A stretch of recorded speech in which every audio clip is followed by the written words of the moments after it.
Nirvinam taluvaruno Lokapalo vishaddade Jivayam shena charasam Jayaso pratipadyate.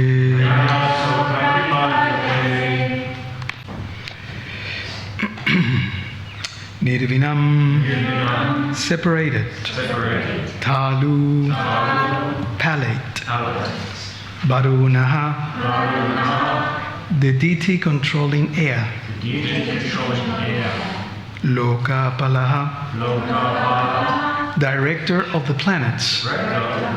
Avishad, entered.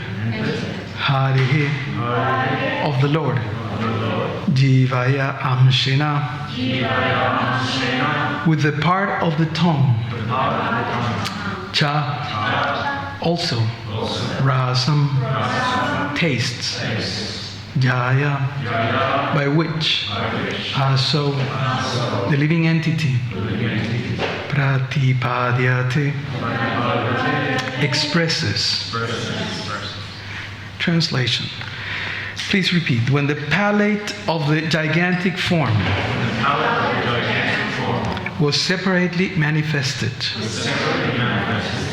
Varuna, the director of air in the planetary systems, entered therein, and thus the living entity has the facility to taste everything with his tongue.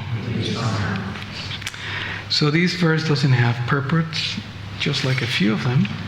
So I'm just going to repeat the Sanskrit on my own. If you pay attention, many of the words are similar and repeated in actually 16 verses are very similar words.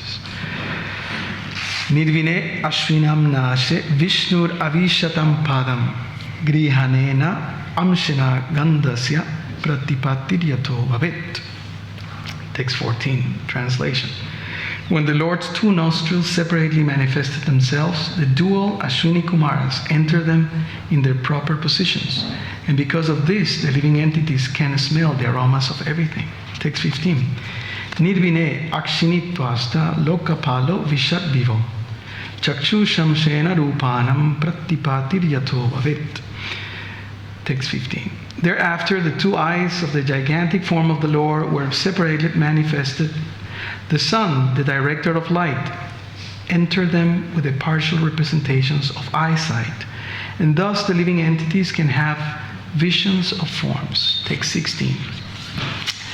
Nirvinani asya charamani lokopalo nilovishat pranenam shena samparsham jenaso pratipadyate. When there was a manifestation of a skin separated from the gigantic form, Anila, the deity directing the wind, enter with partial touch, and thus the living entities can realize tactile knowledge. Text 17. Karno asya pinirvino dishnyam swam vivishuddishaha shrote namshena shabdasya siddhim jena prapadyate. Translation. When the ears of the gigantic form became manifested, all the controlling deities of the directions entered into them with the hearing principles, by which all the living entities hear and take advantage of sound. Purport by His Divine Grace, A.C. Bhaktivedanta Swami Srila Prabhupada Ki Jai. The ear is the most important instrument in the body of the living entity. Sound is the most important medium for carrying the message of distant and unknown things. The perfection of all sound or knowledge enters through the ear and makes one's life perfect. The entire Vedic system of knowledge is received by oral reception only, and thus sound is the most important source of knowledge. Srila Prabhupada Ki Jai. Om Jnana Timirandasya Dhyanandana Salakaya Chakshurunmilitam jena tasmai Sri Gurave Namah. Namam Vishnu Padaya Krishna Pristaya Bhutale Srimate Bhaktivedanta Swaminiti Namine. Namaste Saraswati Deve Gauravani Pacharine Nirvisesha Sunyavadi Paschatyadeshatarina. Anyone notice any similar words when we were repeating the verses? Lokapalu, which means the director of different things. And Nirvinam, there are 16 verses, from what I counted, that use pretty similar Sanskrit words. Srila Prabhupada wanted us to repeat the Sanskrit and to learn some Sanskrit words, at least a few, at least one. So Nirvinam, this is the word here that it's repeated in these different verses that we read. So what does Nirvinam mean? Is it like nirvana? No. Being separated. Separated. Yeah. Nirvinam. Separated. So, first of all, the context of what we are reading, the creation. In fact, most of the cantos of the Srimad Bhagavatam, at least we can see in the titles, talk about creation. First canto is called Creation. Second canto is called Cosmic Manifestation. Right? Third canto, Status Quo. So this is again referring to the same thing. Fourth canto, Creation of the Fourth Order. Fifth canto, Creative Impetus. Sixth canto, Prescribed Duties for Mankind. So once things are created, so how does the created beings have to behave? Seventh canto, the signs of God, and eighth canto, withdrawal of the cosmic creations. So as you can see, creation is throughout. That's the main curriculum of the Bhagavatam. Ninth canto, liberation. 10th, the summum bonum. 11th, general history of the world being created. And the 12th canto, the age of deterioration. So when everything comes to an end. So Nishinga Kavacha Prabhu the other day put out a question. He said, why these things are important? Why creation? That's the question, right? Because we hear so many things in the Bhagavatam. There are so many things. Every class, whenever I cannot come to the class, I try to listen. So I try to follow what's the topic of discussions, what's the line of presentations, and everyone gives a different angle for a lot of variety. But I like that question. Why is it creation important? Any takers? Why creation is important? It's not that I have a $1 million answer, but what is your take? Why creation? The sadhus, the pandits? The people in this creation are interested in the creation. Are not? They are. They are interested. Good. Any? Otherwise we wouldn't exist if there weren't creation. Otherwise? We wouldn't exist. We wouldn't exist. Okay. We're eternal, so we exist. But it's interesting how that existence is manifested. Any other? Remembering or understanding who we are, yes. So we need to know the context in where we live. Any others? The pastime of the Lord. The past? It's a pastime of the Lord. Okay. The pastime of the Lord. All right. A pastime. Okay. Pastime. Time. Pastime. Pastime. A pastime. Okay, all right. Good. There's no wrong answer, so you can have a go. No problem. It feels like Maybe. the thing that is between us and the Lord was creation. Okay. We're here, creation, and then the Lord. Okay. Good. Yeah. This is the purpose of human life, right? Vedanta Sutra explains, is it Vedanta Sutra? Atattva Brahma Jigyasa, right? One of the first, second I think it is. Atattva Brahma Jigyasa. That in this form, atattva means now, in this form we need to ask questions. Brahma Jigyasa. Brahma means spirit. So we need to ask. The proper exercise of human existence is that we ask questions. So the first question is generally why? Right? One of our teachers in Mayapur in the old days, Almatata Prabhu, used to always say, the first question is why? Why? Why creation? Creation of the universal form. 18,000 verses or so, explaining creation mostly. Right? So you have given different answers, different reasons why creation is important. However, we can see that in the topics presented in the Srimad Bhagavatam, sometimes there are several subjects being discussed. We can see that creation is a very important, crucial point, and I'll try to explain a little about why. But there are other factors too. For example, first canto. Some of you are very familiar with first canto. First canto, it's called creation, but creation is barely mentioned towards the end of first canto. Barely mentioned in a few verses, right? But mostly, first canto, with its 19 chapters, talks about exactly the point of today's verse, not that one, the one that we read with the purport. Who remembers what is the topic of what we read today's? Hearing. Hearing. Good one, good one. All right, good one. So, good one. Always someone saves the day. So hearing. So the whole purpose of the first canto is to train us how to hear. And then we see that different gurus, different teachers appear.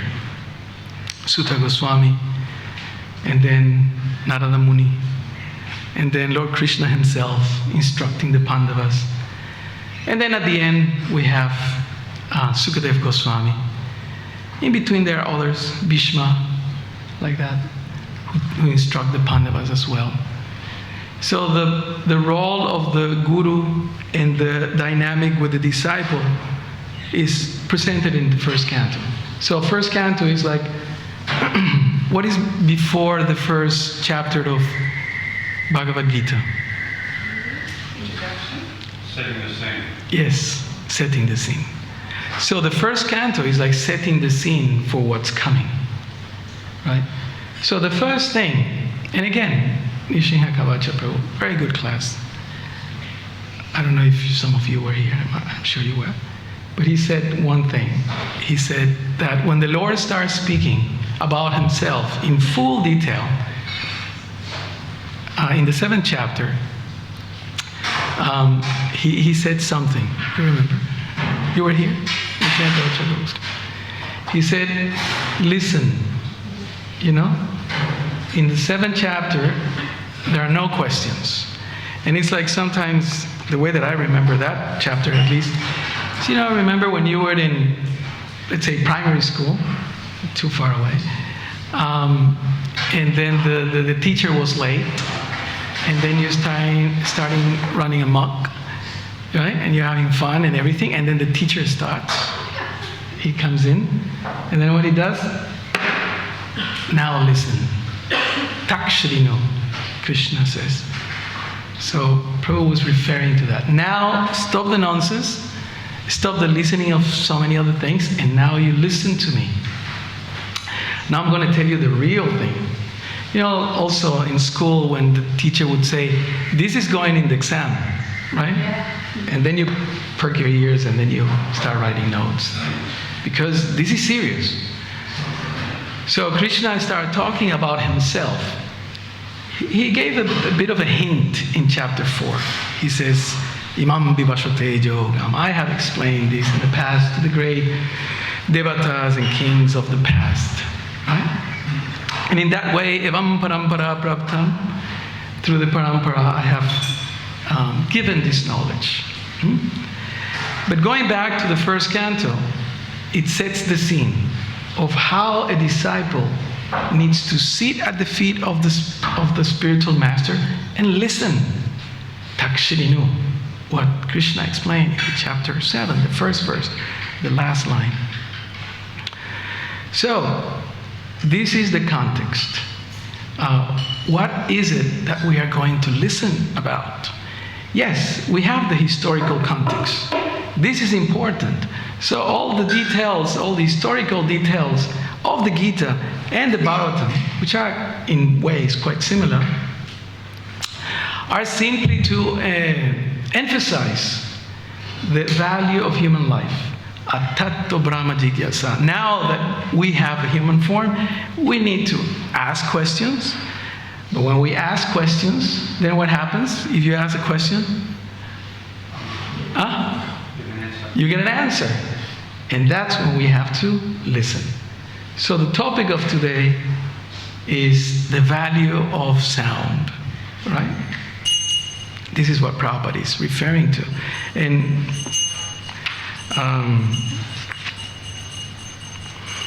I mean, this purport is like, you can have a poster done of this, you know. I'm going to read it again. It's short.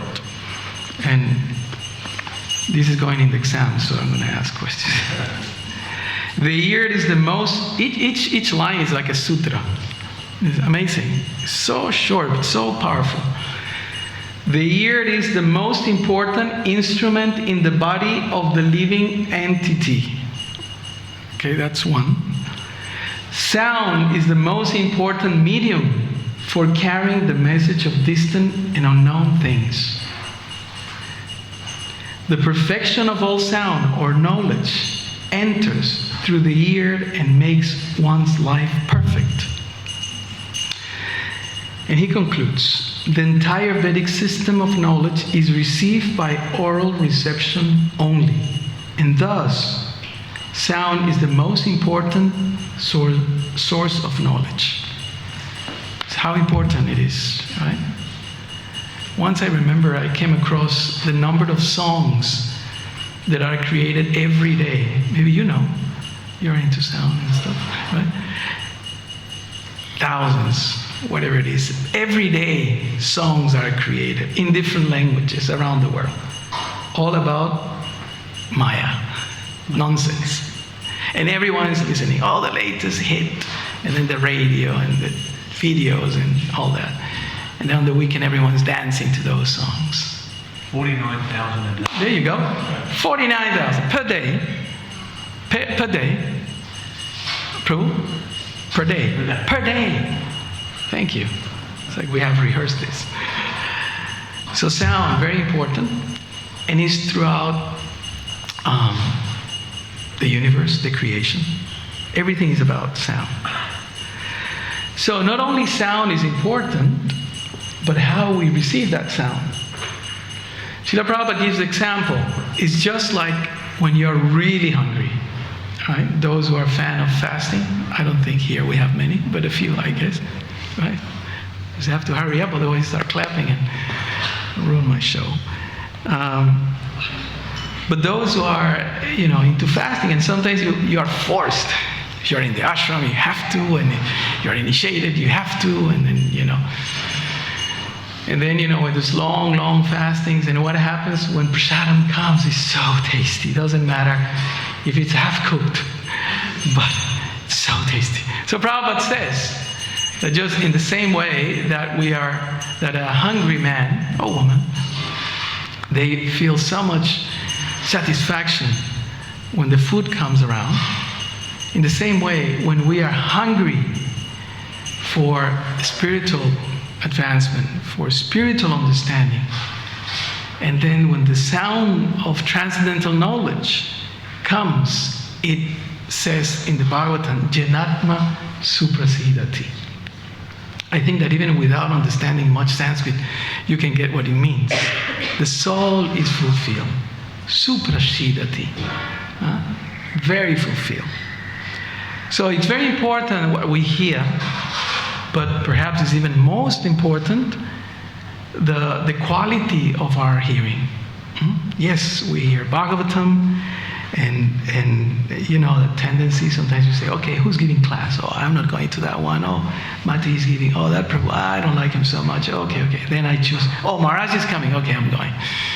But I heard also, I don't like that Maharaj so much. I go to the other Maharaj, you know. So sometimes we become very picky like that. The other day I asked, I think Ram Prasad Prabhu, I said, Prabhu, who's giving class? And he says, I don't know. And he was just already there, you know. He didn't care who was giving class. He just came to listen to Bhagavatam. That's it. So that shows that we are keen, we are hungry. Who cooked today? Whatever, I'm hungry, so I'm just going to go and honor Prasad. So in the same way, the Bhagavatam gives us that's setting the scene, right? And then in the second canto, we find a little bit more, quite a lot more, of explanations of the creation. And the Lord talks to Lord Brahma and explains the main thing. I am the one and only, and I was before creation, and when everything is finished, guess who will remain? Krishna, the same. So creation may be happening, but I am before everything and after everything. I am the one. I am the source. I am the maintainer. I am the enjoyer. I am the supreme person. So again, going back to the question, why creation is important? Any further realizations? Why creation is important? I'm not picking on something, but I just want to. So we understand the purpose of everything and our connection with that. Okay, we understand the purpose of everything and the connection with that. Tattva, yeah. Because there's a creator, there's a person. There's a creator. Oh, interesting. We're getting deeper. Good. Right. In our line of Krishna consciousness, there are basically two things.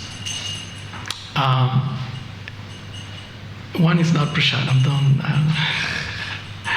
It is prasadam, but in a different way. One is our understanding, right? That's why Prabhupada, the main service where he dedicated the most of his energy was to do what? To produce the books, right? Right? He hours and hours and hours, he sacrificed his health, his comfort, his sleep for the books, right? So it's clear, because of what Prabhupada has shown us, that books are the basis. The books are the most important thing. Bhaktivinoda Thakur explains in the Jaiva Dharma that without books, without Shastra, there is no chance of bhakti. Okay?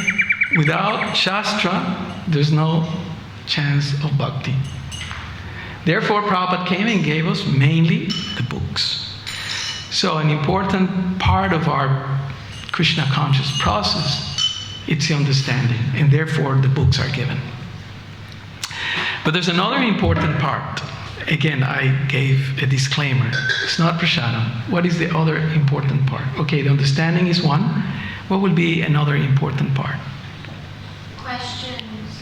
Questions, yes. So that helps us to understand. Application. The application. He knows all the answers. So we have understanding, that's the books, and then we have application. That's it. After that, if we get it right in our understanding, we get it right in our application, that's it, perfection. So, in terms of understanding, for example, there's this book called The Legend, because once upon a time we used to read it. Now it's not, we distribute it, I see it all over, but it's not so much quoted or referred to. And that's the Sri Ishupanishad. And if I may do some little Sankirtan here, if you want to have the philosophy or the understanding of the philosophy at the tip of your fingers or your tongue or your mind, heart, read that book and make some notes. It's incredible. I have read it decades ago, and I have started reading it again, and it's just incredible. And I was doing some research, and I found, 7 or 8 classes that Prabhupada gave on Sri Upanishad, at least the ones that are recorded. And I was asking this question, why creation? Why all these things? These are separated anyway. What is it? Nirbinam. Nirbinam means separated. What's that verse in the 7th chapter of the Bhagavad Gita? Bhumir apo analo vayu kammanor buddhirevacha ahankara iti janme bina prakriti. That's our word. Bina. Nirbinam. What bina means? Separated. The same word. So it's like a seed. The Bhagavad Gita is like a seed, and then sprouts. The Bhagavatam is like the tree. So the same words Krishna used, the same topics are explained here, elaborated. So I was saying that understanding is one and application is the other. Sri Upanishad, right? So in those lectures that Prabhupada gave, I was listening to them. And again, I had this question, why creation is important? Why matter is important? And you gave some wonderful answers. And this is what Prabhupada says. Because in the Sri Upanishad, there's a verse that says that we need to understand vidya and avidya. Vidya and avidya. Vidya means knowledge, and avidya means ignorance. And I remember the first time I read that, I was like, oh, well, how? And then I read it again, and then I asked, why this and that. So basically, avidya refers to the knowledge of this world, creation, right? So we need to learn about the vidya, which is the transcendental knowledge, and we need to learn with transcendental eyes, with transcendental books, with transcendental teachers about the material world, which is basically ignorance, shall we say, avidya. Oh, okay, great. So I was listening to these classes, and Prabhupada says in one of them, very simply, in his way, the mastery of his personality, he says, because if we don't, we will be confused. Therefore, then I got it. That's why the whole Bhagavatam, most of it, I don't know what's the percentage, but you can see by the titles of the cantos, talk about creation. We are in this material world. This is those who are taking the Bhagavad Gita training. What's the third section? The prison. The prison. And we are here to escape. Right? And the escape plan, what is the escape plan?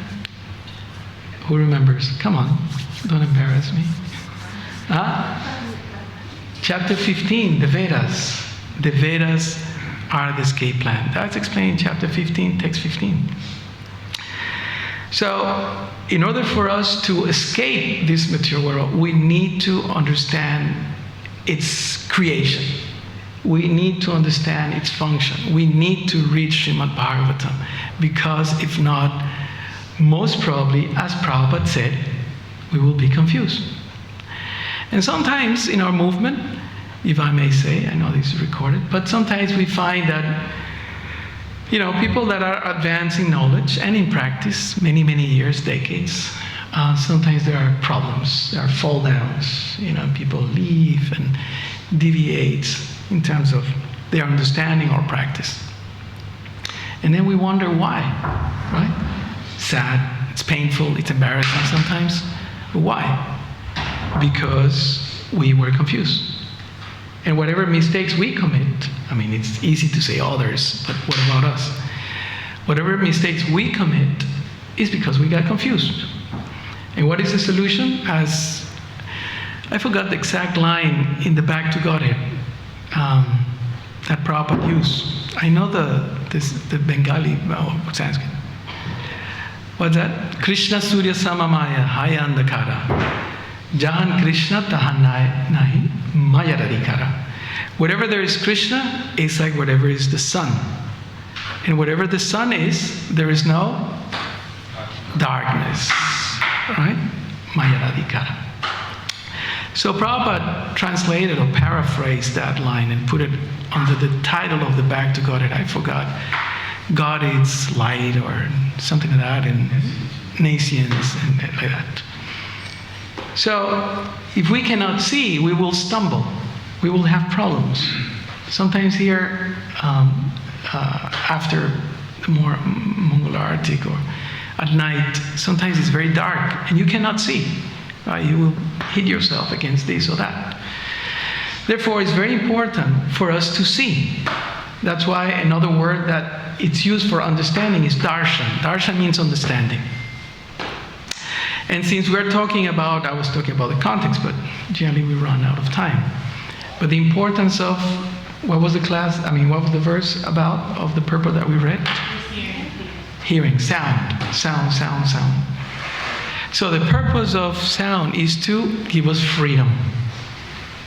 Krishna says, surrender unto me. What does he say at the end? I shall deliver you. I'll make you free. Moksha, he says. Moksha sisyami masucha. I always clarify this when I say moksha, because Lord Chaitanya didn't like to hear that word.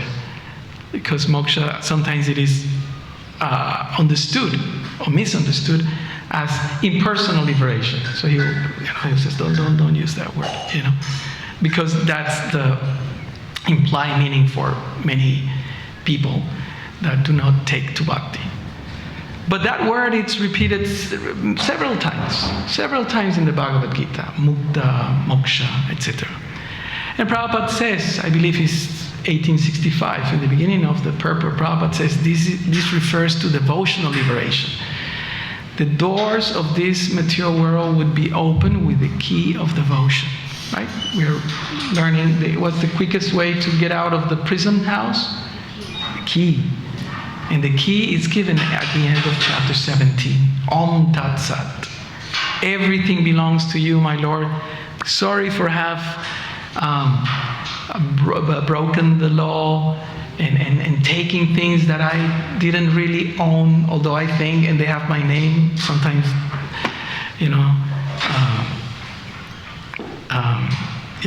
when we have a book and then we put our names there, it belongs to me. I have the deed. The house belongs to me, the car belongs to me, signed papers, private property. But Krishna explains in the Bhagavad Gita, just like when people are cooking for their own gratification, they are simply eating what? Sin. And they are thieves. Quite heavy words. Right in the beginning of the Bhagavad Gita, just for us to warm up. So that's why we are in this prison place. And we are sentenced. What is that sentence? What are the sentences? Urava, what are the sentences? For defects. Yes, for defects. That's a problem. But what is that? You have to, even though you don't want to. We have to? Birth and death, yes. Birth and death, yeah. So you have to die. You are death sentence. There's no death sentence in Australia, isn't it? No. No comments. But there is, because everyone dies, at least the body, right? So we don't want to die, we don't want to get old, we don't want to get sick, but we have to, because we're sentenced. So the question again, what's the first question in any philosophical endeavor? Why? Why do I have to suffer? Why do I have to die? So, the Bhagavatam, as Prabhu was mentioning, Nishinakavacha Prabhu was referring to the Bhagavatam, the 10th chapter of 2nd canto. The Bhagavatam is the answer, right? The Bhagavatam is the answer. So that's why we are studying creation. Because remember that line, like a sutra, a maxim, that Prabhupada says. Because if we don't, what will happen? We will be what? Confused. We will be confused. And we don't want to be confused, right? Because confused means, oh, it's not too bad, you know. This place is not too bad. It's actually beautiful. I mean, I have to say, it's perhaps the most beautiful place I've ever been, right? This whole area is just like the idea of heaven or paradise. Rivers and the beaches nearby, and everywhere is, you know, lush and so amazing. This is amazing. Look, birds going, you know, incredible. So it's not too bad. It's not too bad.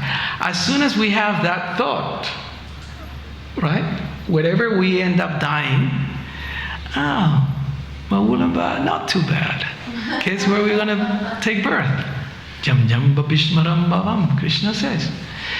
So we have to be careful, and therefore we have to read Bhagavatam with hunger, with intensity. I want to read every day. That's what Bhagavatam says. Nasta prayesu bhadesu nityan bhagavata sevaya. By regular? Daily. There you go. Daily. You say nitya, someday. I'll pay you someday. No, pay me now. Nityan bhagavata sevaya. Every day. If you cannot make it, watch on YouTube the classes or so. Listen to other recordings. Every day. Every day you eat, right? Every day we eat, correct? So the question is, do we listen every day to Bhagavatam? This is not to, you know, embarrass you. I'm just talking to myself. So I have to listen to Bhagavatam every day if I want to get out from this place, if I want to reach Krishna one day. So that's the context of the Bhagavatam, and that is why the creation is presented in so many cantos, in so much in detail. This section, I think, Vidura and Maitreya, I think it's the longest of the whole Bhagavatam, the longest conversation, is it? I think it goes for 1.5 cantos or something like that. It's quite a long one. I think I read it from Buddhayam Prabhu, to give credit to him. So, very important. Now, just to conclude and to refer to the Bhagavatam itself, the first verse of the Srimad Bhagavatam, Tene Brahma Hridaya Adi Kavaye, that this knowledge was given to Lord Brahma in his heart. Tene Brahma Hridaya Adi Kavaye. So when Brahma heard the sound, it is said that he heard the flute of Krishna playing, right? Entered into his heart. And what is it? The Gayatri mantra, you know, and all that. And there's an important, that's why Prabhupada wanted us to learn a little Sanskrit, at least. He says, Jamuyanti yat suraya, namuyanti yat suraya. That even great sages and demigods, they get confused, muyanti. You know what's the most muyanti or confusing incident or experience in our life? You know what's the most confusing? Birth. So we think we'll live forever. Yes. We think we'll live. That's Mahabharata, right? Yudhishthira Maharaj. And Krishna says in the Bhagavad Gita, chapter 2, text 13, that we need to understand that we are not this body, right? The famous Dehinus Minjata De Kaumaram Jauvanam Jara Tata Dehantara Partir Diras Tatra Namuyati. The same word. The same thing that Prabhupada said in that class. I kept hearing the class, you know, one after another. And then when I heard that, I thought, okay, that's it. That was it. You will be confused. The time of this is so confusing. Remember when one of our friends died? And we are there brokenhearted. And where did he go? Where did she go? Why? So young. So confused. So in the same way, the first verse of Bhagavatam says that even great sages and devatas, they get confused. Krishna says, when somebody dies, we get confused. But if we don't want to get confused, then we read Bhagavatam. Then we read about us, someone said, understand ourselves. the body, creation, all the bodies, the dynamic, and the way out. That's what it. And the importance, so again, last time, what is the topic of today's verse, the purport that we read? Sound. And this is something that it's strongly emphasized in the first 2 chapters of the Srimad Bhagavatam. If we want to improve our hearing, we read those 2 chapters, pen and paper, highlight some points. Prabhupada is strongly emphasized the importance of hearing. He says that if we hear attentively, what will happen? Some of the elders I know, you know. What will happen if you hear attentively? You will see who? Krishna. How? Face to face. Exactly. I mean, you may say, oh, well, I see him face to face here every day.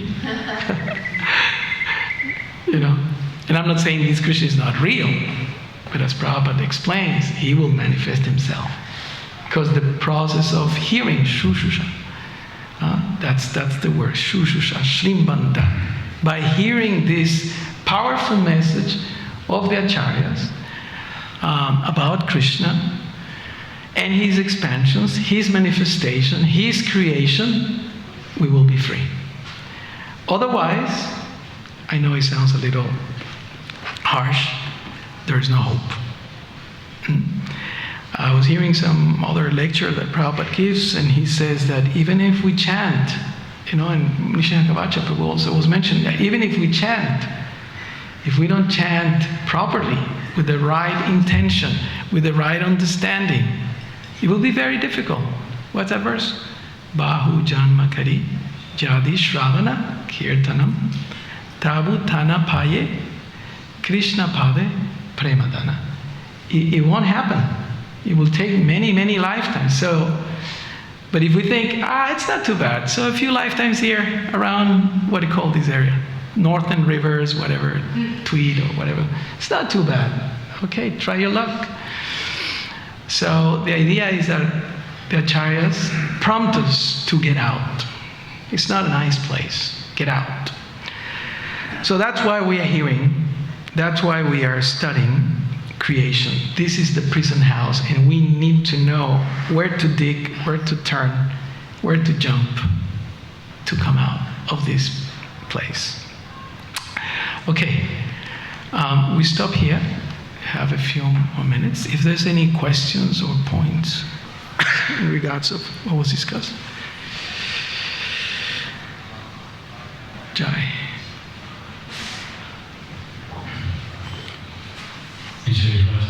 I was just thinking also, as far as your question about why so much discussion on creation, like for us, when we come to that point of asking the question why, we have to start from what we can perceive and see. And so with the creation is the first thing we can understand to some degree at least. So it's conversation start from there and then tap into who Krishna is. It's just what I have. Yeah. What's the difference from regular sound and transcendental sound? What's the difference between that translation in the ears to becoming self-realized? You know better. You know better than me. Well, just to put it simply, it's a Narottam Das Thakur that says that Kolokera Premadana Harinama Sankirtana. This transcendental sound comes from the spiritual world. And the knowledge, as Bhaktivinoda Thakur explains in Jayavadharma, comes through the agency of the acharyas. Right? And as Prabhupada said, these purports are my devotional ecstasies. And also he said that every word that he put in these books was dictated by Krishna. Krishna will come and tell me what to put there. So the transcendental sound is not different from Krishna. But it needs to come through, what's that verse? I always forget the Sanskrit. Mantra, what's that? Mantrahina. The mantra needs to be given by the parampara. Otherwise it doesn't have the same effect, etc. So the transcendental sound comes from the spiritual world when it's given through the Shastra, through the Guru, through the sadhus, and it acts most effectively when we are hungry for receiving that. And as Krishna explains in the Bhagavad Gita, 4 people come to him. The distress, I always remember that one because that's my group, mob. Then the one who's inquisitive, the one who's curious, and which is the other one? Artha, the one who's wanting to, So, in that same proportion, Jayatamam Prapadyante, the transcendental sound manifests in the heart of the devotee who's listening attentively and seriously. That's why you all are here, because at some point in your lifetime, or lifetimes, you wanted, and the transcendental sound came to you by the agency of Chaitanya Mahaprabhu and his followers. So that's something that you want to elaborate correctly. Other competing sounds. All right, other competing sounds. That's also transcendental sound. Martin? They're hungry. Thank you for the class. I remember when Banu Swami came, he was saying this, that I don't understand fully. He said this, the inner ear as well, so that deaf people, they can't hear, but these devotees who can't hear but can chant. So what is, I don't understand that fully. Well, as Banu Swami, I was listening to the sound seminar that he gives, quite amazing. But Maharaj was explaining when he was here that actually all these senses are in our heart, around the jiva, around the soul. And we may be deaf, right? Like we had the opportunity for a few years to preach to the Deaf Society of Hare Krishna Deaf Society, it's called. And they have, I had to give classes to them. They're all deaf. And they had the sign language and all that. And I was shocked, impressed to see their devotion. And they are chanting. How exactly? I don't know all the esoteric aspects of it. But because it's transcendental knowledge and it reaches the heart, they are able to express that same, because through sound we express feelings, basically. Right? Communication and things like that, but ultimately it's emotion, the feeling. And they are the spirit souls, and they are becoming devotees, and they take initiation and read Prabhupada's books and chant, how's it, do you remember? Hare Krishna, Krishna Krishna. They have the whole thing, I forgot now. Right? And so, and then they chant 16 rounds. And how? They're deaf, But because, as Maharaj explained, it's not external as we understand it. Oh, I cannot hear. Okay, so that sound, what do you call, organ or that sense, it's gone. It's not exactly like that. And he explained that all these things actually have an origin from the Lord Himself. And it manifests in our existence. Therefore, when transcendental sound comes, through the agency of the devotees or the Shastra or the Guru, then that activates that spiritual sound, spiritual sense, and the person can listen. Actually, the purpose of listening is what? Understand. So they can understand too. So I have seen it, so I'm a believer, because I have seen it, and they are devotees. I got, how many? Sometimes 60, 80 people, right, on Zoom, right?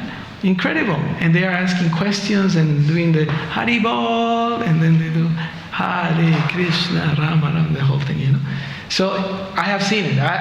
If I would have seen, and you asked me a question, I was like, I don't know. But now, not that I know much or I can explain it properly, but I've seen it. And they definitely are in contact with the transcendental sound in their heart. Okay? Srila Prabhupada ki, Jai Gantaraj Srimad Bhagavatam ki, Jai Nitai Gaur Pramanandi Hari Bol.